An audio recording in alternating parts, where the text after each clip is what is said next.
Now here for the next part, let's find and let's draw the bending moment diagram. Bending moment diagram. We found that from for the x between 0 to 2, the equation that we found for the moment was equal to 19.2 times x. Okay, so this is the length of the beam. When the length is between 0 to 2 meter, the equation for the m would be equal to 19.2 x1. Therefore, when the x is 0, m would be also 0. Also, we know that when we have the pin support, the moment for the pin support is also 0. This is another reason to prove that the moment here and also the moment here, which is the roller support, would be equal to 0. Now, what is the amount of m at point 2? When the x1 is equal to 2, then it gonna gives us that m would be equal to 19.2 times 2, which would be 38.4 kilonewton meter.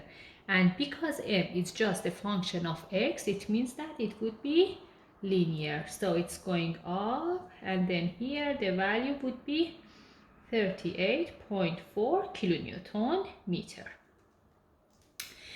If you remember, I told you that when the shear force diagram is 0, when the shear force is equal to 0, it means that the bending moment will be maximum amount. Therefore, it's quite important to find out how much the bending moment would be at this point where the shear force is equal to 0.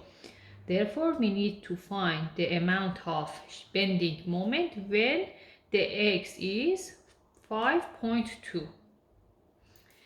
Before finding that one, so we draw the bending moment between 0 and 2. Now we want to go and find the bending moment diagram for the rest of the beam when x is between 2 and 10, and we found that the equation for the m would be this value. Now here, if you put x2 equal to 2, what you're gonna get? You're gonna get that m that you will find, if you put it in this equation, you will find it as 38.4, which is here. Now, I want to find out what is the maximum moment. As I mentioned, it's going to be on the point where the shear force is equal to 0. Therefore, I'm going to put the x value equal to 5.2 in this equation. And it's gonna give me that m would be equal to 69.12 kilonewton meter. Therefore, this was linear. Now it's going up, so it's going to reach 69.12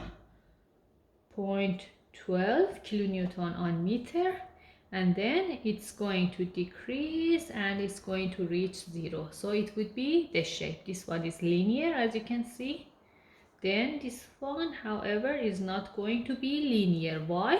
Because m here is the function of x2 square.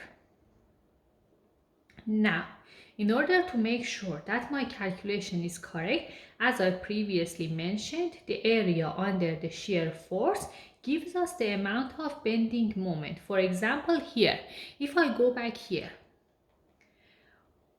the shear force between 0 to 2, how much the bending moment would be? If you find the area of shear force between 0 to 2 meter, how much the area would be? It would be 19.2 times 2. It's going to be 38.4 kilonewton meter, which is exactly the moment that we have here. Therefore, it means that your calculation has been correct. Or if we want to make sure that this calculation and also this maximum bending moment, which is 69.12 kilonewton meter, is correct, what we can do is that you need to find this area, the whole section area, from 0 to 5.2 meter. How can we find this area? Under the shear force between 0 to 5.2 meter, it would be 5.2 plus this length, which is 2, times height, which is 19.2, divided by 2. If you calculate that one, you're gonna get it as 69.12 kilonewton meter, which is exactly this value that you can see here. And the bending moment, as you can see, is positive. So this is the end of this question.